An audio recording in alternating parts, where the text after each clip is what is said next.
Okay, part 2 of distressed material for Redshift. So in the first one, we created 2 different materials, put them into a material layer, and then we used a mask to cut away some of that so we get a little bit of the metal poking through. And also we used that same noise texture to create a bump map that went into that. Okay, so that's one.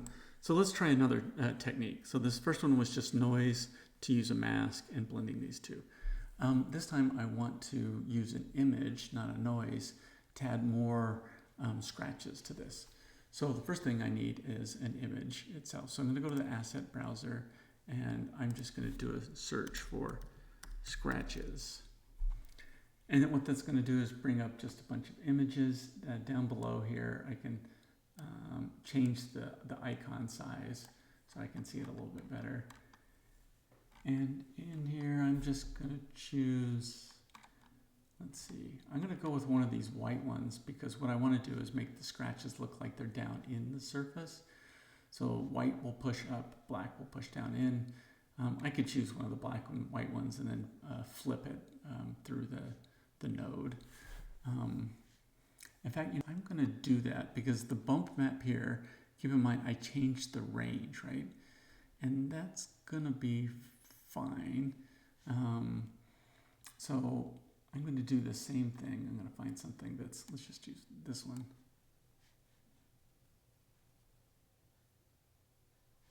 Okay, so it brought it in way over here. I had to zoom out. And H on the is the hotkey to kind of zoom things together. Okay, so I have this image here of scratches. Thank you, Asset Browser. Again, if I just click on Solo, you can see this is what this is doing on that surface. The UVs are not that great, so it's kind of making a mess of this, but so we're going to fix that. So let's take this and put it into another little node called triplanar. And again, I've talked about this one in class. The whole idea here is that this takes an image and projects it in 6 different directions and is really smart about how it blends across the surface. So I'm just going to take this, oops, let's zoom in here so you can see. I'm going to take the out color and I'm going to put this into image X. So that just means it's going to use this image from all different directions. If you really wanted to, you could put images into the Y and the Z so that you were using different ones. So I'm going to turn this solo off and let's turn the solo on now with the triplanar.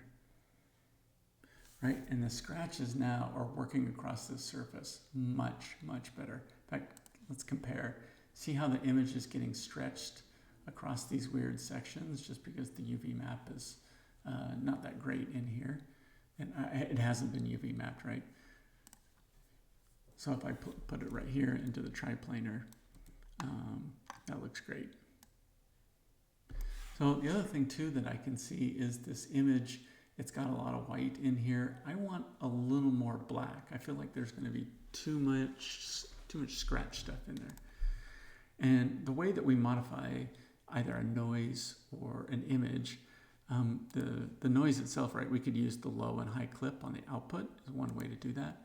Another way is to use a ramp. So this is like a color ramp that you would see in Blender. I'm going to take the output and put it into the alt input. And at this point, I'm not going to connect it up again. I'm again just going to use the solo. Right? And you can see by moving these sliders,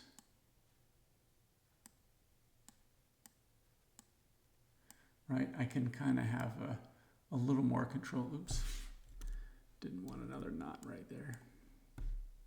Right, I have a little more control about how this is mapped onto that surface. Okay, so I'm just going to call that good, and I'm going to put this into the bump for now, replacing this noise. And let's turn off that solo. Okay, So now you can see all this scratchiness that's on top of this surface. I mean, this thing's really carved up. Let's go, right? So you can see it's heavily scratched in here into that bump channel. And it's, of course, it's all into the paint is one thing that's happening. And it's not, we're not seeing it in the metal. So we're gonna fix that in a second, but let's just look at the bump map for a second. If I click on this material, the height scale says 1. That's usually way too much, I would say. Something like 0.1 is much more appropriate for that surface, where I'm still getting these little soft little scratches in places, but it doesn't look like it's been gouged, right? I just want little subtle changes in the surface. Okay, so I'm getting that. Let's go to the, all right. So again, I'm just using the IPR. In a little bit, we could try the render view, and we'll look at this in detail.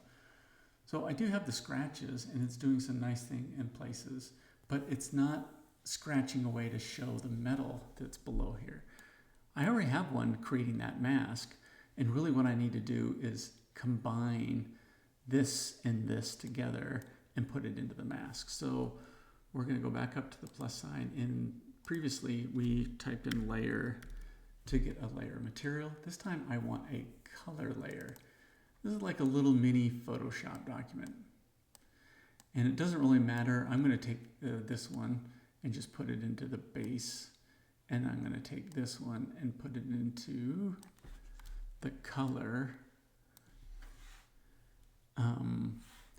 And so if I click on the base and I look at its attributes, so here's the base layer, right? That's where that ramp goes in. And then layer 1 is enabled. It has the max on noise is going in here, but the blend mode is just normal. So if I solo this, you can see those little dots. I don't see the scratches. But if I change the blending mode to add, where I'm adding light pixels from this, well, from the max on noise on top of the other one, you can see I'm now combining those two together. And now that I have those two combined together, again, it's just like a Photoshop document, I'm going to put this into mask. And I'm going to turn off the solo.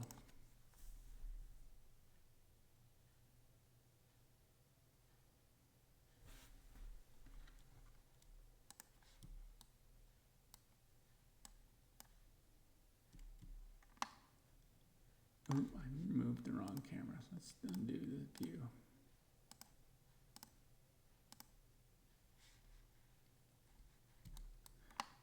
Okay, and let's look at this one. Keep in mind I have control with that ramp.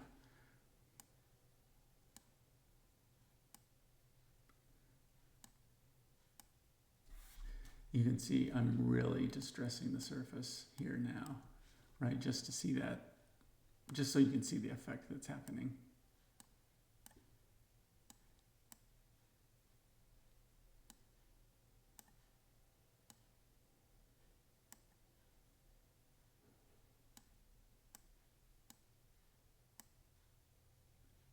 There we go. Get a little closer to what I want.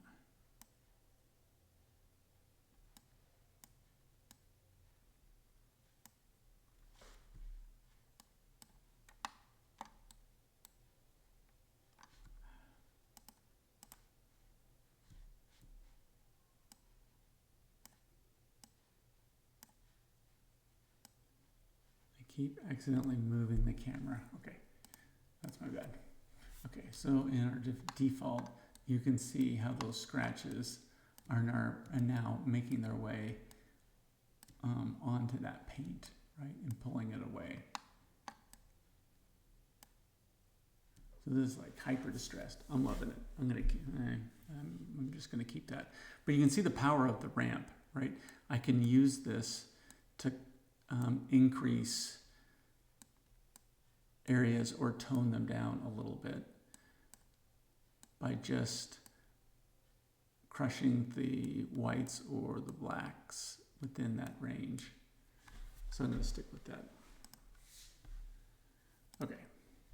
So let's recap a little bit. In fact, as we do that, let's turn off Redshift.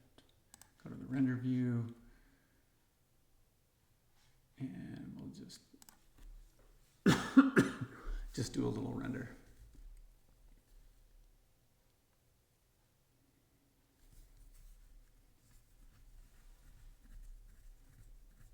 And we'll let this go through a second.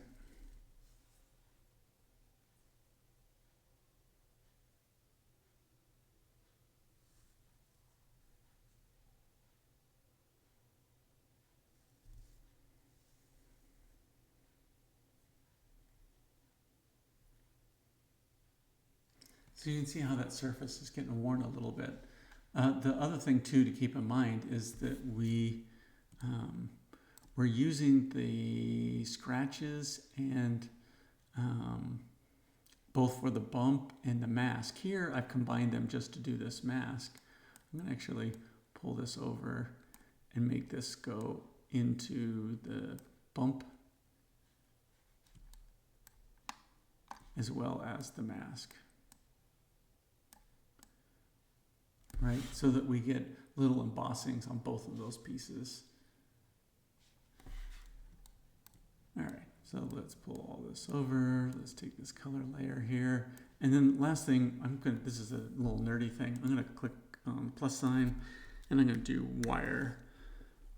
And there's a wire rerouter. I'll double click on that. And it brought in a little blue dot right there. And what I can do is just port this into this and this into that. So this is just a little organizational tool, right? To make it look a little cleaner. Okay, let's see what this looks like.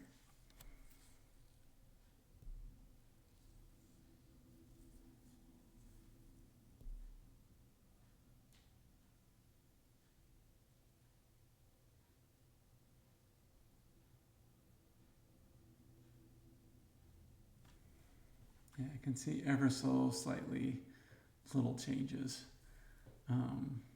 in the little embossed section. So,